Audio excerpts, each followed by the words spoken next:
नमस्कार प्रेक्षकांनो, स्टार प्रवाहावरील लग्नानंतर होईलच प्रेम या मालिकेच्या आगामी भागात आपण पाहणार आहोत की पार्टीमध्ये आपण पाहतो जेव्हा काव्य, नंदिनी आणि पार्थच्या जीवनातील वेगवेगळे प्रसंगाचे फोटो दाखवले जात असतात आणि तेव्हा सर्वजण हे अतिशय आनंदित असतात.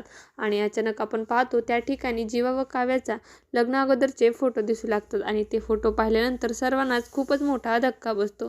त्यामध्ये बरेच फोटो हे पर्सनल देखील असतात आणि हे पाहून जीवा, काव्य आणि नंदिनी पार्थ यांना खूपच मोठा धक्का बसतो. तर त्या ठिकाणी उपस्थित सर्वजण हे अवाक होऊन त्यांच्याकडे पाहू लागतात. तर रम्या आणि वसुंधरा मात्र खूपच आनंदित झालेल्या असतात आणि हा सर्व प्रकार पाहून जीवा व काव्याला काय करावे हे सुचत नाही. आणि आपण पाहतो काव्य ही सर्वांच्या समोर नंदिनीची माफी मागू लागते आणि नंदिनी देखील तिला काय उत्तर द्यावे समजत नाही व तिच्या हाताने आपल्या गालावर मारून घेऊ लागते आणि ती हातावर काढलेले जीवा व नंदिनी देखील नाव मिटवण्याचा प्रयत्न करू लागते.